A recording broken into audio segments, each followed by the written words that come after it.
Gagasan itu asupan pokok demokrasi berkualitas. Gagasan mesti dipertarungkan. Yang terbaik akan menang. Semakin banyak politik gagasan mengisi panggung, politik identitas tak punya tempat bernaung. Simak Gagasan UKI. Assalamualaikum warahmatullahi wabarakatuh. Salam sejahtera untuk kita semua. Om Swastiastu, Namo Buddhaya, salam kebajikan, Rahayu. Teman-teman, Gagasan UKI. Kali ini Gagasan UKI formatnya kembali ke dialog dulu ya. Jadi hari ini bukan membahas 1-2 topik dalam format monolog tapi dialog bersama seseorang yang belakangan ini namanya muncul melulu ya di media. Seseorang yang kadang kalau gue pikir-pikir mengundang kontroversi juga rupanya opini-opininya. Jadi kita langsung aja ya, orang ini adalah sebenarnya senior saya juga ya, senior di Cokro TV terutama. Tapi kalau di PSI saya duluan yang masuk, jadi sebenarnya saya yang lebih senior, tapi kalau secara umur beliau lebih senior. Orang itu adalah the one and only, Bang Ade Armando. Bang Ade Armando, thank you ya. Siap. Sudah mau datang ke Cokro TV, di mana Bang Ade adalah orang Cokro TV juga, Pimret lagi ya. Iya. Bang Ade ini kita ngobrol-ngobrol aja ya. Ya. Dan pada kesempatan kali ini, sebentar, disclaimer dulu. Kawan-kawan, saya dengan Bang Ade itu biasanya gue lo. Karena hubungan kita tuh akrab banget gitu ya. Jadi tidak lagi di level formal saya, ya, Anda dan lain-lain. Ya, walaupun Bang Ade kadang-kadang masih ngomong Anda sih. Tapi anyways, balik lagi ke Bang Ade ya. Bang Ade, ini ada selepas Bang Ade keluar dari PSI. Ya. Ada 2 video, ya. 2 video ini adalah 2 video terakhir yang Bang Ade produksi di Cokro TV, yang katakanlah ini banyak mengundang pertanyaan ini. Tendensi apa yang sedang Bang Ade arahkan penontonnya gitu, untuk kemudian penontonnya berpikir ke arah tendensi tersebut. Video yang pertama yang ingin saya katakan, nanti mohon dimunculkan ya. Thumbnail video tersebut. Video pertama yang gue maksud tadi adalah video ketika Bang Ade mempertanyakan apakah PSI masih memiliki DNA untuk memperjuangkan semangat anti korupsi dan memperjuangkan semangat anti intoleransi. Ya. Nanti kita masuk ke sana ya. Video kedua adalah ketika Bang Ade secara mengejutkan ya mendukung Pak Jokowi berkeliling Indonesia untuk menyapa masyarakat Indonesia, akan tetapi berhati-hati supaya tidak terkesan memiliki asosiasi politik dengan PSI, kurang lebih seperti itu ya. Nah, kita bahas yang pertama dulu, Bang Ade. Oke. Kenapa dan apa makna atau apa maksud tendensi Bang Ade untuk kemudian mempertanyakan DNA PSI? Ya, jadi gini, ini kan ada kaitannya dengan kemunduran saya dari PSI. Ya. Kan kemunduran saya itu terjadi akibat adanya tekanan dari kelompok-kelompok Islam konservatif kepada PSI agar saya diberhentikan. Sebetulnya bukan hanya kepada PSI, tapi juga kepada saya kan. Sekedar untuk mengingatkan memorinya penonton, ini ada kaitannya dengan ketika saya bukan menyerang sebetulnya, membuat sebuah video di Cokro TV yang pada intinya itu mengkritik apa yang dikatakan oleh Pak Yusuf Kalla ya. Tapi sah dong kalau itu dianggap sebuah serangan. Boleh, terserah. Itu kan cuma penggunaan diksi ya. Ya. Tapi kalau saya sebetulnya mengingatkan bahwa Pak JK jangan gitu dong ngomongnya ya. Gak ada tuh di dalam Islam maupun Kristen ajaran yang mengatakan bahwa kalau kita menyerang agama lain ya, itu kita melakukan semacam perang suci lah. Ya kalau Islam kita sebut jihad kan. Nggak begitu. Apalagi orang Kristen. Orang Kristen memang terganggu sekali itu ketika dikatakan dalam Kristen ada pandangan bahwa membunuh orang Islam atau dibunuh orang Islam itu mati syahid. Kan. Oke. Itu kan ini isi konten yang mengkritik apa yang menjadi potongan video ceramah Pak JK ya? Betul. Ya. Potongan ya memang. Nah itu kan kemudian menimbulkan kemarahan kali ya. Reaksi lah ya dari kelompok-kelompok Islam terutama terhadap saya ya. Makanya ketika itu sampai ada sampai sekarang pun kan masih Anda dengar barangkali ya, ada 40 organisasi Islam yang mengadukan saya ke polisi, melaporkan saya ke polisi. Ya. Takut nggak Bang Ade? Sorry gue celak dulu ya. Apa celah ya? Sela. Takut nggak Bang Ade? Enggak. Karena saya merasa memang mereka nggak punya perkara hukum yang kuat. Ya. Kan saya mengatakan jangan gitu ngomongnya Pak JK. Ya. Bapak itu adalah orang yang terpandang, orang yang diikuti pandangan-pandangannya. Kalau sekarang Bapak mengatakan kepada publik bahwa di dalam Islam ada ajaran membunuh orang Kristen itu adalah sebuah tindakan suci dan mati syahid, dan sebaliknya juga orang Kristen begitu, itu menurut saya, menurut kami di Cokro TV itu berbahaya. Ya. Tapi kan kemudian Bang Ade, itu kan background. Itu background. Oke. Kembali lagi, apakah itu kemudian membuat Bang Ade berpikir layak nih PSI dipertanyakan? Oh iya, makanya. Tapi harus ada backgroundnya dulu. Ya. Masalahnya adalah kemudian mereka menyerang si kelompok-kelompok ini, menyerang PSI. Sampai kemudian ada ancaman-ancaman seperti kami tidak jadi mendukung PSI nih kalau ternyata PSI ini masih membiarkan orang seperti Ade Armando berada di dalamnya. Ya. Dengan kata lain mereka mendesak agar PSI memecat saya. Ya. Dan ancamannya itu betul-betul datang dari kelompok-kelompok Islam. Okay. Nah PSI-nya ternyata diperlakukan begitu gamang dan mengundang saya untuk bicara. Ini gimana nih? Ya, saya bilang sama mereka, sama teman-teman PSI yang memberhentikan saya itu, saya koreksi, salah itu ya. Nah ini baru saya mau nanya, emang dipecat Bang Ade? Enggak ya, makanya enggak ya, salah saya koreksi saya. Maaf ya penonton, tidak pernah PSI memecat saya. PSI cuma bilang bahwa artinya orang-orang PSI yang bertemu dengan saya ini did not represent seluruh PSI sebenarnya. Tapi paling tidak ini adalah para pimpinan yang ketemu saya. Bukan Mas Kaisang ya. Yang mengatakan bahwa ini kelihatannya sulit sekali ya duduk perkaranya sehingga memang ini yang mengatakan ketua hariannya PSI ya. Kelihatannya memang cara terbaiknya adalah Anda mengundurkan diri gitu ya. Ya dibilang begitu saya mengatakan saya mengundurkan diri. Nah ini ada kaitannya kemudian dengan pertanyaan Anda. Pertama saya melihat bahwa memang PSI kelihatannya tidak merasa perlu ya untuk kalau begini kita bela anggota kita ya. Kan saya tanya sama mereka, sama teman-teman PSI yang bertemu dengan saya itu, Anda sendiri merasa apa ya? Apa penilaian Anda terhadap apa yang saya katakan di podcast tersebut? Ya. Apakah saya salah gitu ya? Dan jawaban yang menariknya adalah tidak. Kami tidak merasa bahwa Bung Ade Armando ini salah. Ya. Kami sebetulnya menganggap bahwa apa yang dikatakan Anda tuh benar, mengingatkan Pak JK, mengingatkan publik bahwa tidak pernah ada tuh ayat-ayat di dalam Al-Quran maupun di Alkitab yang mengatakan membunuh umat beragama lain adalah sesuatu yang dianggap sebagai tindakan suci. Guys, ini bocoran percakapan mereka guys. Oke lanjut. Iya enggak itu. Karena gue sendiri nggak ada di dalam loh. Nggak ada di percakapan itu. Makanya saya bilang it did not represent the whole PSI ya. Terus? Nah menurut saya pernyataan-pernyataan saya itu kan adalah pernyataan-pernyataan yang kalau dulu nih di PSI kan saya diserang oleh kubu Islam ini, Islam yang konservatif ini, bukan sekali ini, udah berulang kali itu terjadi pada diri saya kan. Tapi selalu di masa lalu itu ada dukungan dari PSI secara real, ya, nggak pernah dipersoalkan, walaupun diserang, ya. Nah yang sekarang ini memang ada semacam pernyataan bahwa wah kalau udah begini kita nggak bisa bela Anda nih. Ya. Anda makanya ada keluar kalimat kayaknya cara terbaiknya adalah Anda yang mengundurkan diri.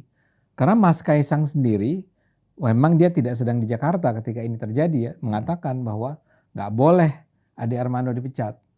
Tidak boleh ada pemecatan terhadap anggota hanya karena apa yang saya lakukan itu ya.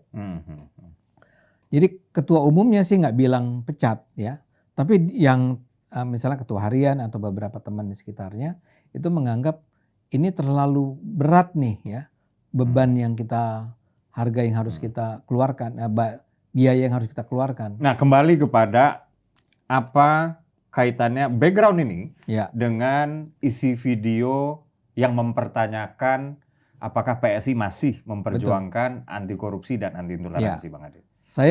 Saya dorong dulu keluar yang anti korupsi ya. Mm-mm. Ini yang anti intoleransi yang paling kuat.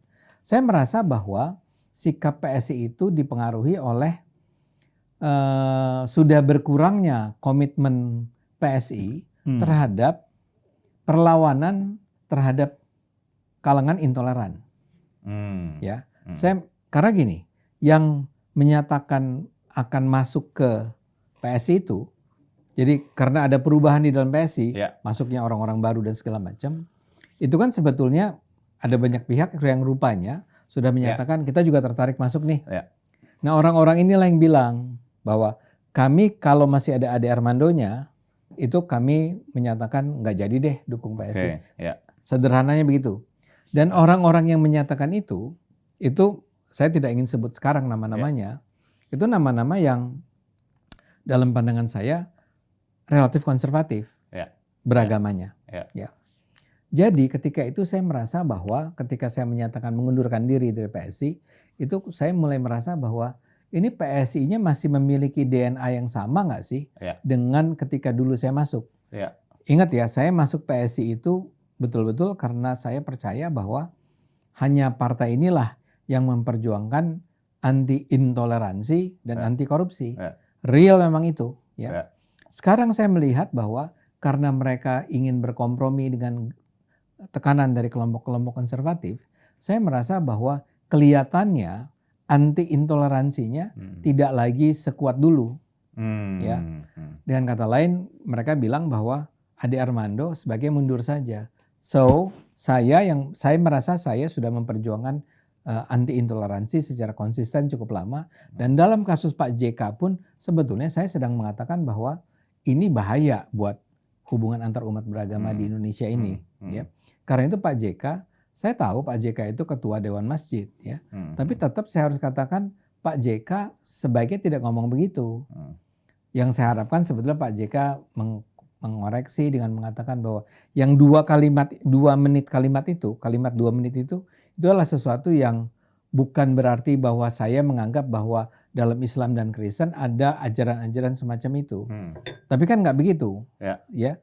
Respons yang ditimbulkan bukanlah itu. Respons yang ditimbulkan adalah kemarahan terhadap pernyataan saya. Nah, ketika ternyata sekarang PSI sampai mengatakan bahwa jalan keluar terbaiknya saat ini adalah kelihatannya Bang Ade mundur aja dulu. Terus Bang Ade mengundurkan diri nih. Berarti Bang Ade setuju dengan asumsi bahwa jalan keluar terbaiknya adalah Bang Ade mengundurkan diri? Jadinya begitu.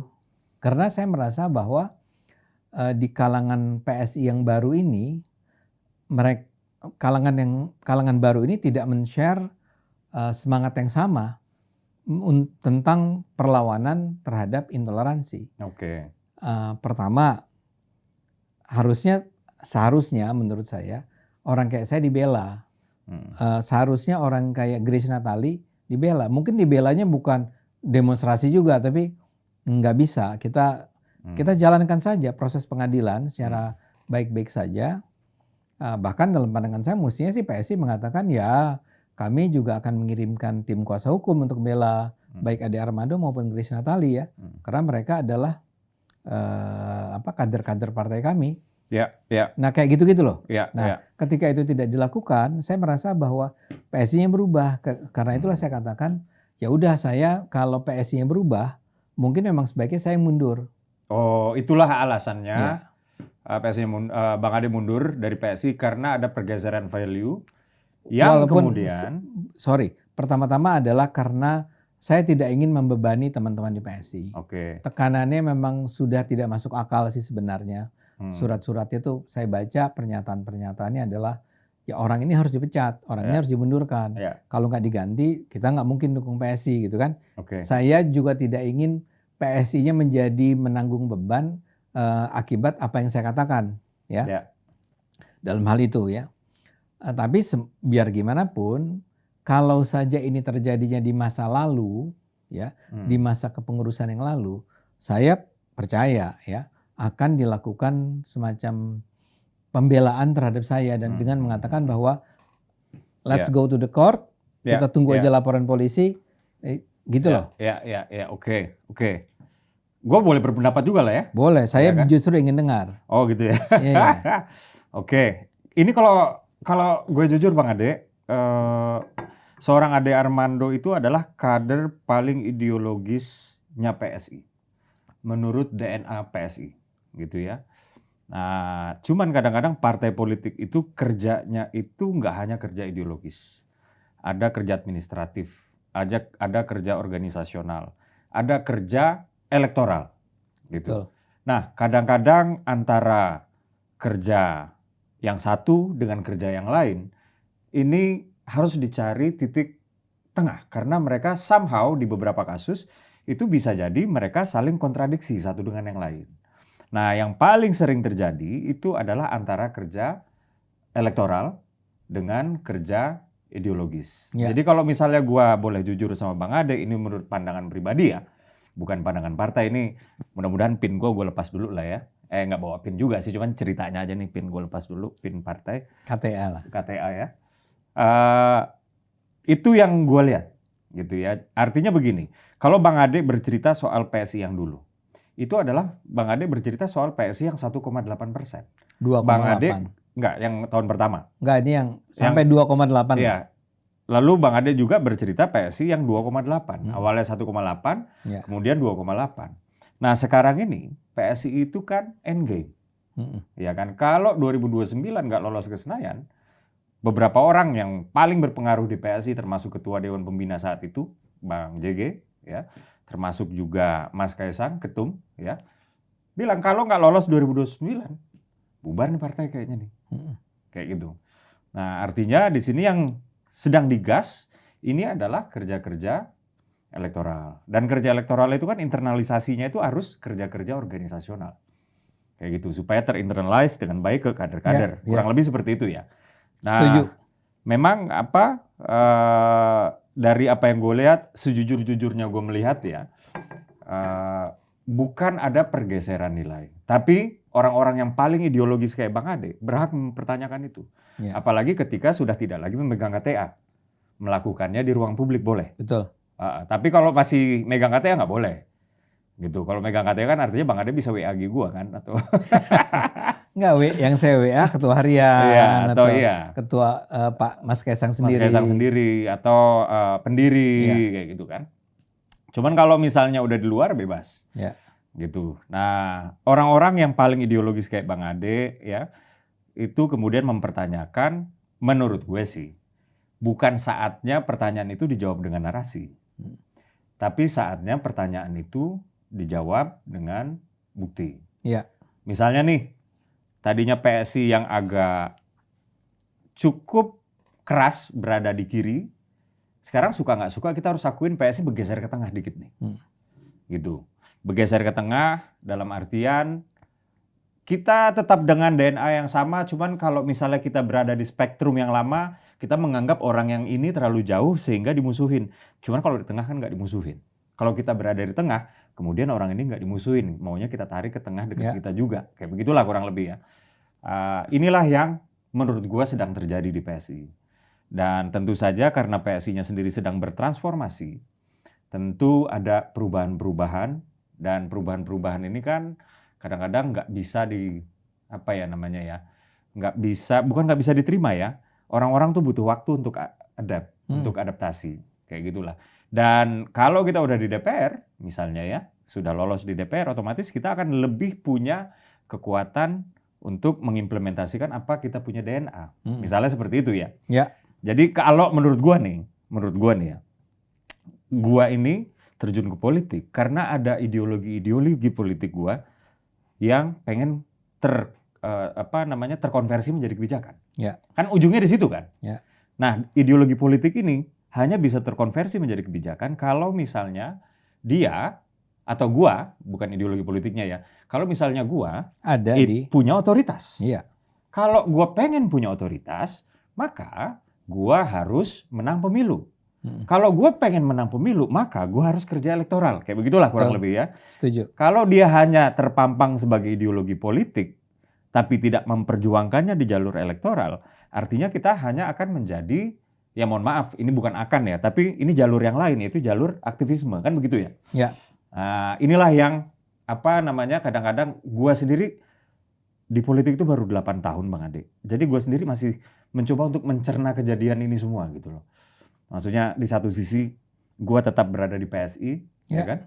Cuman di sisi lain gue paham apa yang Bang Ade coba lakukan. Karena gue kan dulu 2016, 2015 itu tulisan Bang Ade di Facebook kan wira-wiri itu. Gue bilang, gue ngefans sama ini orang nih. Gue ngefans nih sama ini orang nih. Makanya pas lagi pertama kali ketemu Bang Ade, waktu itu Bang Ade belum PSI kok.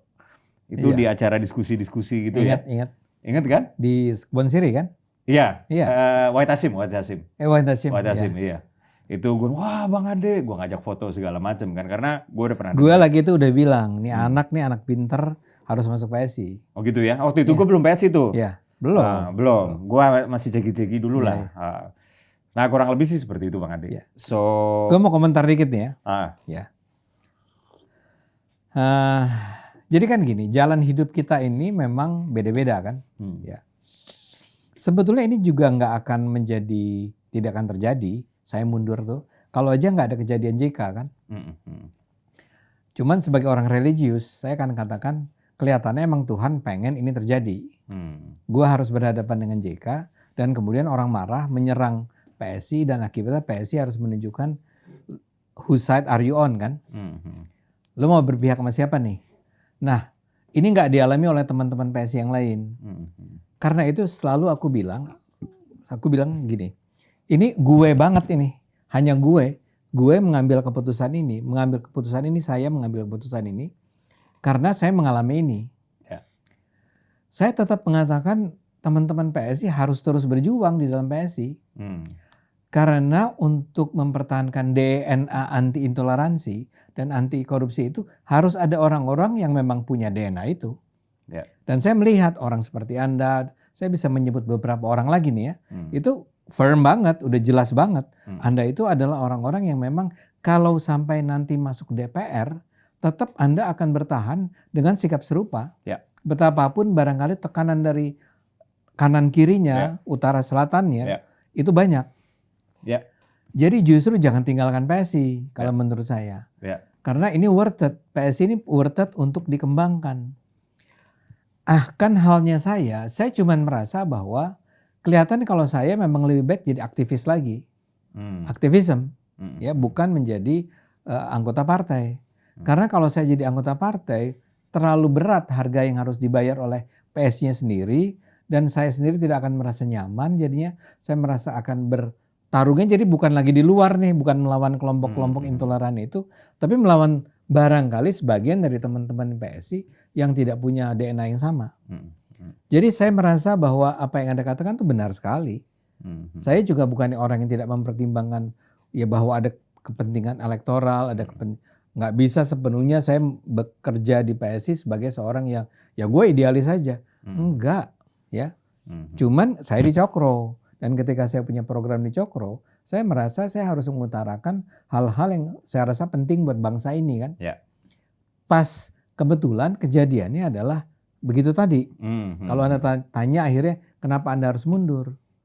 Saya nggak merasa perlu kompromi dulu gitu ya. Enggak, mendingan saya keluar, saya akan tetap support PSI dari luar.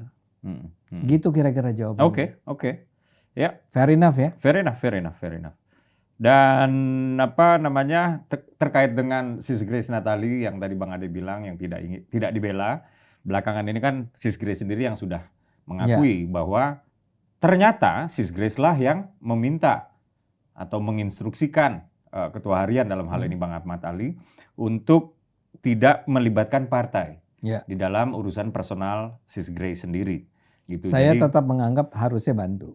Oke. Tapi itu pendapat. Itu adalah pendapat. Dan yang saya utarakan itu adalah update gitu ya. Oke. Sekarang ke video kedua Bang Ade.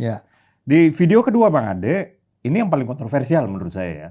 Kalau yang pertama tadi udah dibahas di mana-mana lah ya. Video kedua Bang Ade itu sudah mengatakan bahwa Oke, kurang lebih ini kalau gue Oh. paraphrase ya. Oke, gue Jokowi senang. Oke, gue senang Jokowi mau keliling. Mm. Tapi kalau bisa nggak usah lah bawa-bawa simbol-simbol PSI. Berbahaya nih buat Pak Jokowi sendiri. Nanti malah ketokohan Pak Jokowi malah jadi tergerus dengan kesan bahwa ini untuk membesarkan garis politik keluarga. Ya. Kayak begitu. Itu gimana Bang Ade? Iya, sampai sekarang pun saya akan ngomong begitu. Saya cuman agak kecewa kalau sampai sejumlah teman-teman PSI memang nggak kecewa sih sebetulnya. Saya bisa expect juga akan ada yang terganggu dengan argumen saya. Tapi lagi-lagi yang saya harus tekankan dari awal, ini bukan karena saya nggak suka sama PSI ya. Terus apa? Karena saya justru merasa bahwa kalau sekarang itu dilakukan, ini buat penonton yang bingung kali ya. Sebentar, gua mau klasifikasi dulu. Statement Bang Ade itu berada di tataran filosofis atau strategis atau teknis. Artinya kalau filosofis, Iya. dia akan merusak ketokohan Pak Jokowi. Ya.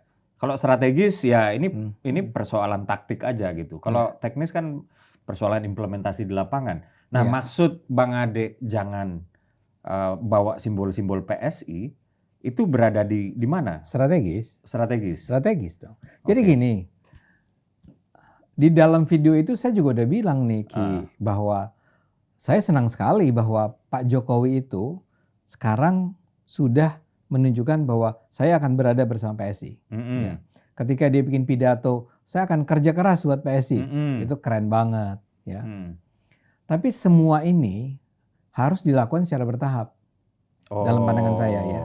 Jadi gini, Pak Jokowi sekarang sedang menurut saya harus mulai membuka ruang perjalanan baru bahwa I'm still here guys.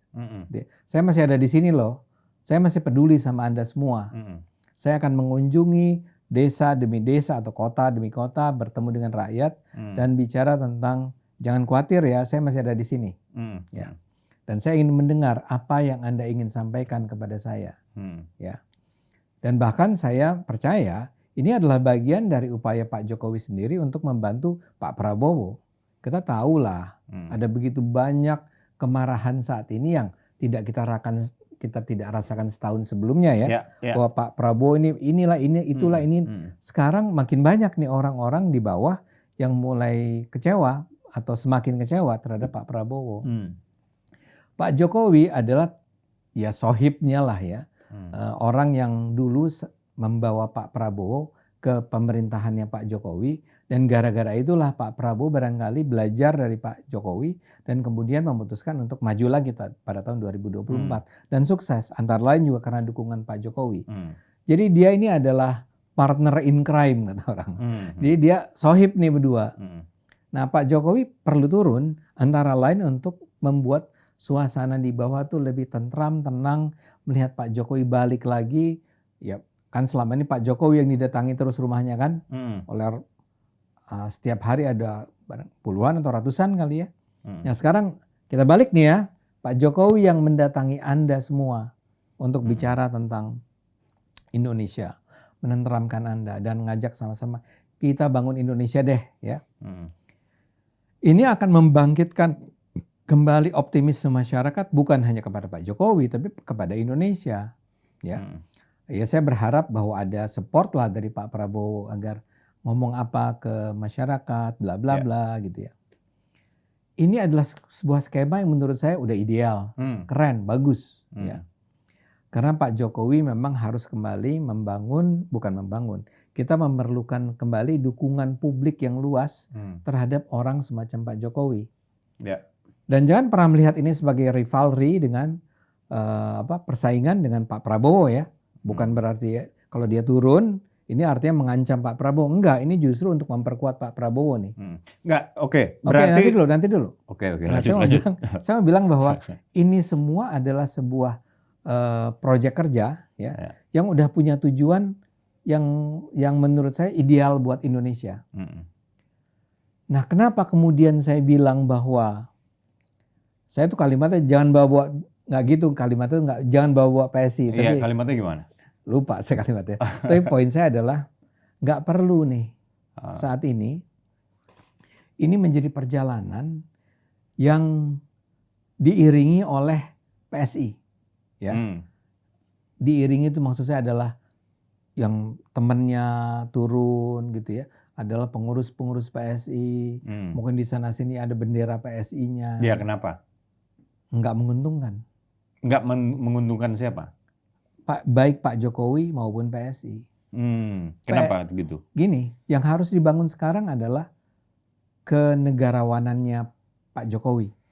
He is the one, ya orang yang tetap hatinya ada pada rakyat. Itu dulu fokusnya di situ. Biarkan itu tumbuh secara Iya, kalau natural. Bang Ade bilang itu dulu, artinya ada step berikut. Step berikutnya apa? Nantinya menjelang 2029, kalau memang sebetulnya tujuannya adalah untuk mengangkat Pak PSI, ya nanti setelah sekarang baru 2026, might be 2 tahun ke depan barulah di situ kentara orang mulai bisa melihat secara jelas bahwa ini sebetulnya adalah Pak Jokowi dan PSI. Tahun Ya. 2028. Misal 2028. Berarti 1 tahun sebelum pemilu, katakan 1 begitu. tahun sebelum. Tapi ini kan sebuah perhitungan yang kalkulasi-kalkulasi yang karena Anda tanya, saya jawab secara cepat saja. Ya, intinya Bang Ade berpendapat bahwa secara strategik, pertama-tama itu yang diangkat adalah kenegarawanannya, menyapa rakyatnya. Tapi jangan dulu dibawa simbol-simbol afiliasi PSI. politiknya. Apalagi sampai mengatakan jangan relawan Jokowi yang ikut, PSI dong. Ya. Itu pernyataan yang menurut saya semakin berbahaya. Ya. Justru justru bagusnya adalah kalau mau nih ada PSI sama relawan Jokowi. Yang pada akhirnya setelah Bang Ahmad Ali ketemu dengan Pak Jokowi di Solo, itulah yang terjadi. Ya saya nggak tahu. Jadi ini update. Ya. Ini update.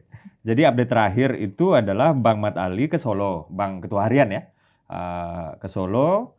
Kemudian setelah berbincang-bincang 1 jam lebih ya dengan Pak Jokowi, Bang Ahmad Ali mengatakan bahwa PSI dengan Projo akan saling berkoordinasi. Iya. Untuk Pertanyaan saya mewujudkan satu, itu. kenapa sampai keluar pernyataan bahwa ini urusan kami bukan Projo ya? Iya. Kalau nggak salah Bang Bestari itu ya yang bilang. Oh gitu. Iya, saya nggak tahu. Yang pernah mengatakan bahwa PSI lah yang membuat katakanlah perencanaan ya untuk Pak Jokowi tur gitu ya. Ya, itu salah sekali. Nah, kemudian kenapa itu salah Bang Ade? Ya pasti menimbulkan kesebalan tertentu terhadap PSI. Oh gitu ya. Enggak, biar gimana pun Anda harus sadar. Ya, PSI ini belum menjadi sebuah partai yang selama ini dikenal sebagai partainya Jokowi. Ya. Nama PSI itu belum terlalu besar, bahkan bukan terlalu besar, masih kecil. Anda sendiri bilang 2,8. Oke. Ini adalah sebuah partai yang orang melihatnya tidak dengan semangat optimisme bahwa ini adalah partainya Jokowi nih. Ini adalah partai kecil yang barangkali mendompleng. Iya, tapi cuma kan bukankah itu artinya PSI sebaiknya itu ngikut Pak Jokowi? Enggak. Kalau sekarang enggak. Kenapa?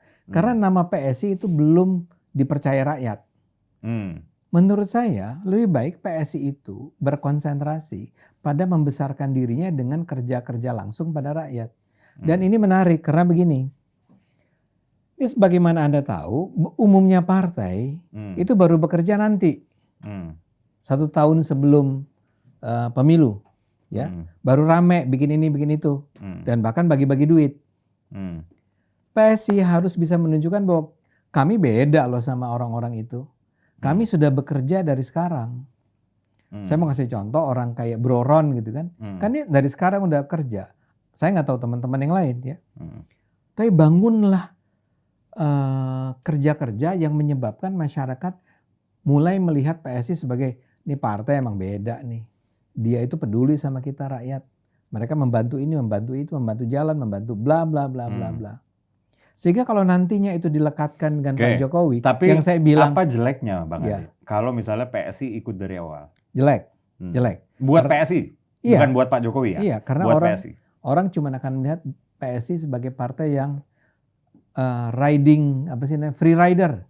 Cuman kalau misalnya bedanya apa itu dengan nanti? Kalau Loh, misalnya kalau sekarang dia udah bekerja, Hmm. kalau PSI udah bekerja, jadi sudah memiliki popularitas yang baik di mata rakyat, bukan sebuah elektabilitas yang tinggi ya, tapi bahwa orang mulai melihat, iya nih beda nih ya, ini partai yang memang peduli sama rakyat.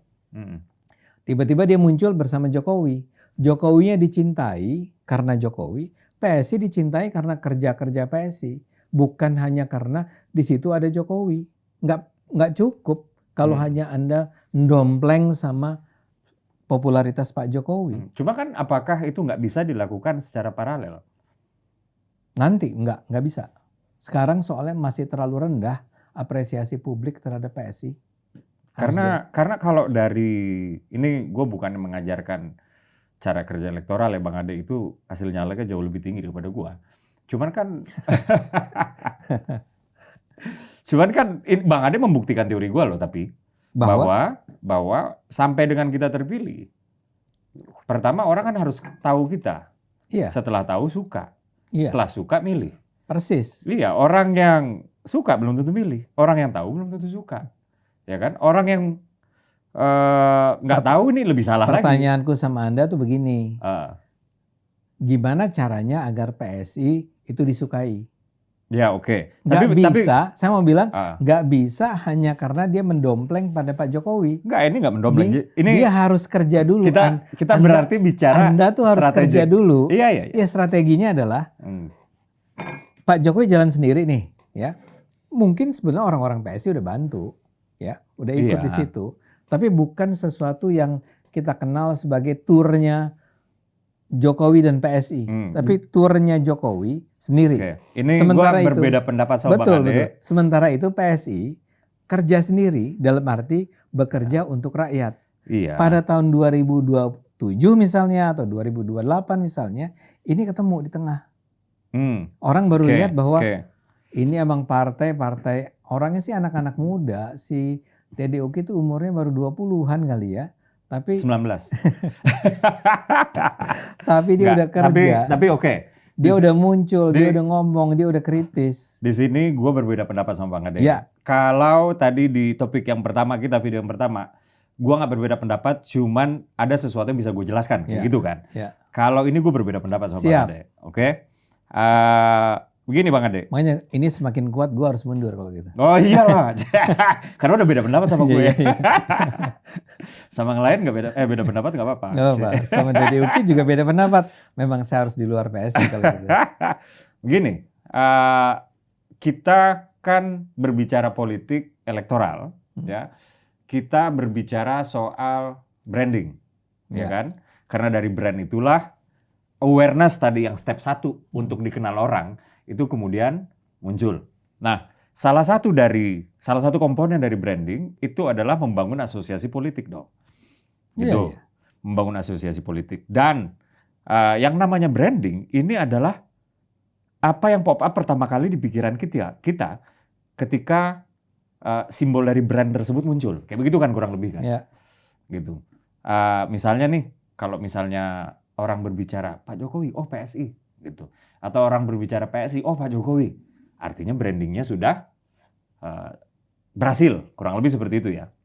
Baru kita berbicara soal kedisukaan, ya, likability. Baru kita bicara soal electability atau dipilihan, kayak begitu. Nah, soal branding ini pertama-tama yang kita bicarakan itu adalah soal awareness, dan PSI ya selama ini juga seperti yang Bang Ade tadi bilang bahwa bekerja untuk rakyat, kita lakukan itu kok. Broron lakukan itu kok. Dan kita sekarang sedang melakukan hal-hal serupa dengan cara membangun kaki-kaki di level kelurahan / desa.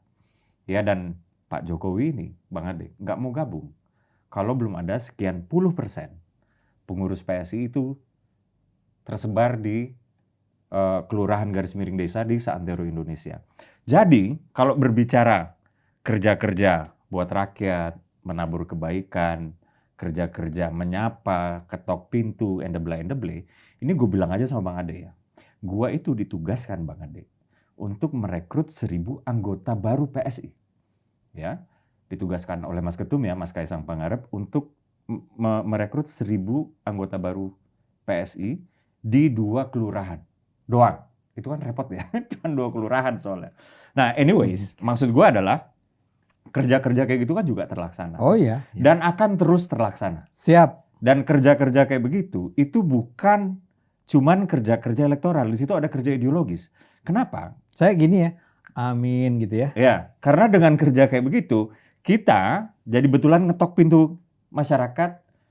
Karena sebelum kita sampai nawarin, Bang, mau dong jadi anggota PSI, itu kan kita harus dengerin dulu. Iyalah. Iya kan? Iyalah. Kita harus dengerin keluhan mereka, endeble. Terus kalau bisa bahkan kita mencarikan solusi atau bahkan menjadi bagian dari solusinya kan begitu ya. Nah itulah yang tadi gue bilang, dan ketidaksetujuan gue adalah double track ini gue setuju sama Bang Ade. Cuman menurut gue ini nggak sequencing, ini paralel. Gitu. Karena yang satu lagi itu adalah branding. Gitu. Yang satu lagi ini adalah membangun asosiasi politik. Gitu. Jadi bukan yang one mana? after another. Yang mana? Yang tadi kan Bang Ade bilang, Ya, yang jalannya Pak Jokowi nih. iya, Bang Ade kan tadi bilang Iya. bahwa Pak Jokowi biar aja dulu sendirian tanpa ada label politik, Ya. parpol. Ya. Parpol. Sementara di saat yang bersamaan PSI Ya. baik-baikin dulu lah masyarakat, ya, mendapatkan simpati publik kayak gitu-gitu kan. Oke, gitu. Tapi menurut gua Ya, oke. dua hal ini ngapain harus dipisah? Iya, iya. Gitu. Nggak paham saya. Cuman saya mau Menurut- bilang gini. Hmm. Saya mau bilang gini. Makanya lu kok ngomongnya saya, gua udah capek-capek ngomong Ya. gua dari tadi. Ntar kesannya gua nggak sopan nih depan penonton. Nggak kan pada dasarnya gue tuh kalau ngomong bisa kadang saya, kadang Ya, aku, kadang gue ya. Hmm. Kadang-kadang bapak gitu ya. Hmm. Nggak pernah gitu ya. Nggak pernah. Kalau ke gue sih nggak pernah. Ya. Nggak, geng lain juga nggak pernah. Oh iya. Ke mahasiswa gue aja nggak pernah gue bilang gue bapak ya. Cuman emang ini adalah sesuatu yang gantian aja. Anyway, saya mau bilang gini. Sekarang ini jangan diganggu dulu Pak Jokowinya. Ya. Hmm. Karena orang akan dengan segera atau bisa saja membuat orang menuduh bahwa ini free rider. Ya. PSI itu belum ngapa-ngapain. Kenapa tiba-tiba Pak Jokowi yang kita cintai bersama itu bertemu sama masyarakat dan di situ harus ada orang-orang PSI-nya dengan logo PSI bla bla bla bla. Kalau Bang Ade masih di dalam PSI, Bang Ade akan berpikir sedemikian rupa nggak? Iya, saya akan menjadi Atau orang yang jangan-jangan Bang Ade ngomong kayak gitu karena Bang Ade udah keluar dari PSI? ya terserah. Anda kan tahu track record saya. Enggak, bukan. Maksudnya karena Bang Ade di luar PSI, jadi Bang Ade lebih berani. Atau karena Bang Ade sakit hati nih sama PSI, jadi Bang Ade ngomong kayak begitu. Iya, iya. Antara dua itu ada nggak?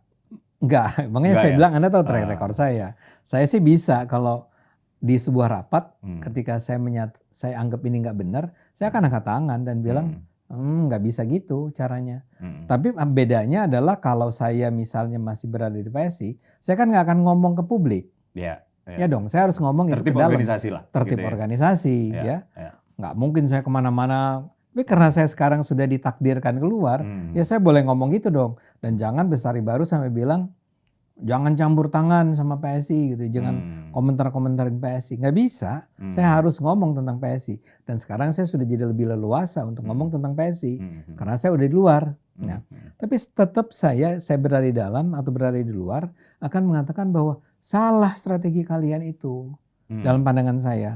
Strategi sekarang adalah membangun kembali PSI dibangun melalui kerja-kerja nyatanya, atau para kader PSI setiap kali Pak Jokowi, supaya ada branding nih ya, ada serangan terhadap PSI, itu langsung bersuara keras. Ya itu kan udah. Enggak, justru enggak. Jadi ingat enggak Bestari Barus pernah bilang apa ketika dia baru masuk? Yang ngebelain PSI itu bukan, ngebelain Pak Jokowi itu bukan orang-orang PSI. Tapi? Ya orang lain dia bilang. Ya. Oh, ya. Dan itu adalah fakta menurut saya. Menurut Bang Ade itu fakta? Fakta. Oh. Karena kita ketika itu pun saya udah katakan sama teman-teman, kita kurang nyaring nih. Nah makanya saya menggunakan cokro. Kalau Anda lihat cokro selama ini atau logika Ade Armando saya selama ini, saya tuh sering kali membela Pak Jokowi, Gibran, Kaisang yang kurang dilakukan oleh teman-teman. Tapi pertanyaan kan memang begini. Kurang dilakukan teman-teman itu di mana? Di PSI-nya. Anda sebagai orang yang juga muncul di Cokro sih sudah melakukannya. Tapi tidak representing PSI gitu loh. Tapi PSI-nya sendiri itu seperti... Nggak, itu adalah jalur alternatif untuk membangun asosiasi politik. Betul, itu maksud saya. Nggak, cuman itu... Terus itu dilakukan. Itu kan nggak harus menegasikan bahwa ada cara lain juga yang kemudian bisa dikombin, Bang Ade.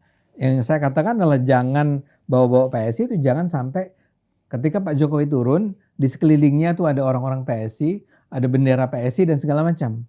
Biarkan itu Pak Jokowi, bahwa Pak Jokowi bawa orang PSI tanpa perlu membawa orang yang langsung bisa diidentifikasi sebagai, oh ini representing PSI nih, dia memang lagi mempopulerkan PSI, nggak usah. Nggak ada untungnya sekarang itu dilakukan, atau bahkan kalau pakai istilah saya, merugikan baik Pak Jokowinya maupun PSI-nya. Mendingan jangan sekarang. Tapi again itu adalah pendapat saya, bukan karena saya sakit hati, karena saya ngambek. Karena Bang Ade sekarang udah nggak diajak rapat lagi, makanya ngomongnya keluar kayak begitu. Dari kan? dulu pun nggak pernah diajak rapat. Saya mana pernah diajak rapat, saya kan bukan DPP. Ya, oke. Jadi di sini perbedaan pendapat kita ya. We have to agree with disagree. Ya. Kalau menurut gue, kita sudah menjalankan selama ini, itu kalau nggak salah dimulai dari beberapa bulan lalu ya, untuk turun ke bawah. Setiap anggota itu diminta untuk kan merekrut. Sakit kemarin. Iya, enggak. Maksudnya, saya mau bilang enggak, ini kan Juni. Enggak, kalau apa yang Anda lakukan, ya apa yang Anda lakukan nih untuk merekrut 1.000 orang bla bla bla, ya itu fine, itu jalannya terus. Iya. Yang saya mau bilang adalah kalau nanti dari Juni nih mulai turun, dimulai dari NTT, foto yang muncul adalah Jokowi dan PSI. Enggak, ya ini. Menurut saya sebaiknya tidak. Menurut saya nggak apa-apa. Iya, nggak apa-apa. Karena semuanya itu juga sedang berjalan dan sudah berjalan semenjak beberapa bulan lalu yang Bang Ade bilang tadi. Oh, rebut hati rakyat. Oh, dekatkanlah diri dulu dengan grassroots. Oh, perkenalkan diri dengan masyarakat, ambil hati dan lain-lain. Itu sebenarnya sudah menjadi syarat bagi Pak Jokowi untuk Pak Jokowi kemudian menjadi si Mr. J. Yang tempat terhormatnya itu sudah disediakan sebagai Ketua Dewan Pembina PSI, kurang lebih seperti itu ya. Tapi tanpa Mr. J kan? Tanpa Mr. J. Iya, tanpa Mr. J. Yang saya mau bilang kalau Mr. J sekarang turun, iya. Kan bukan sebagai ketua apa-apa di PSI. Kita belum tahu karena gue sendiri belum dapat infonya. Tapi misalnya pun, nih, kalaupun misalnya kemudian Mr. J mulai membangun asosiasi politik dengan PSI, mulai melepaskan asosiasi politiknya dengan partai lamanya yaitu PDIP, ya. Di sini tidak ada yang dirugikan.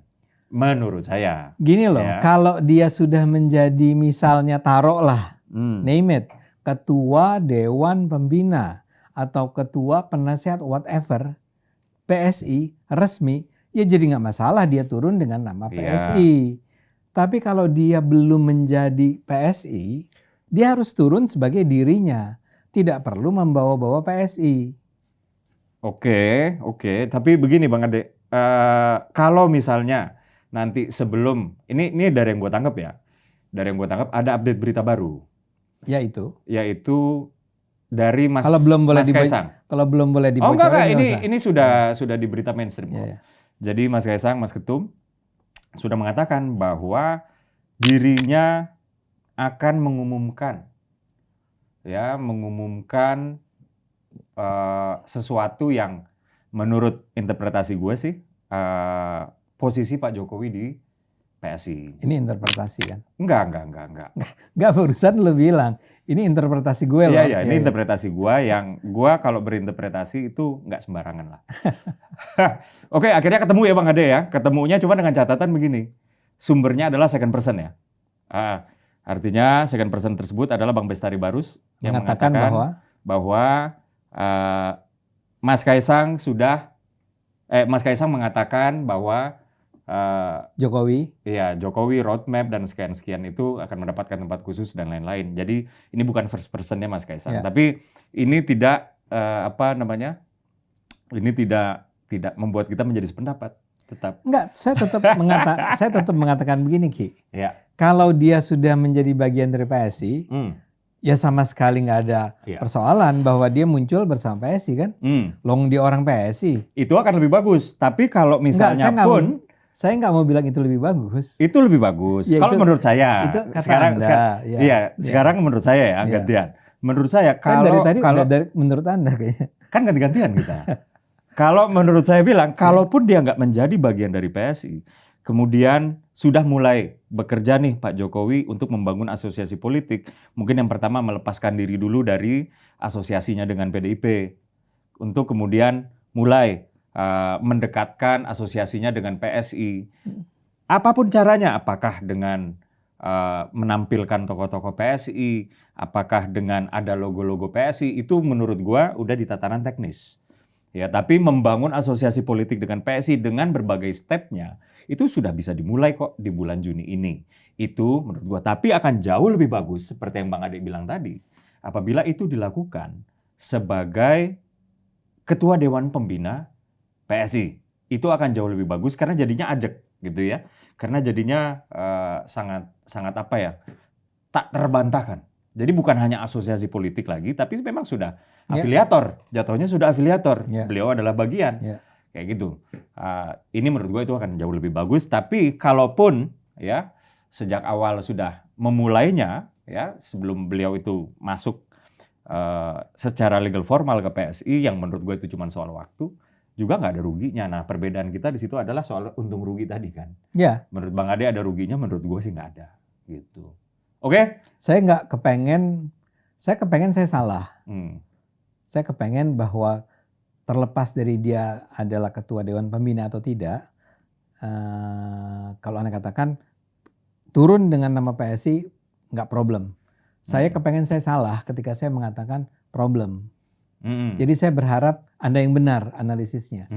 Tapi dalam analisis saya sejauh ini, kalau Pak Jokowi sampai muncul, sampai turun, belusukan pada saat dia belum menjadi PSI, tapi membawa atribut apapun PSI, itu buruk. Oke, siap. Oke, teman-teman, ini kita sudah agak overtime ya. So, gimana menurut teman-teman? Ya, kita minta penonton nulis di kolom komentar aja ya. Saya duga sih akan mendukung saya. Jadi teman-teman, inilah kalau Dede Uki dengan Bang Ade Armando sudah berdiskusi itu seru memang. Dan ini terjadi di dalam PSI loh.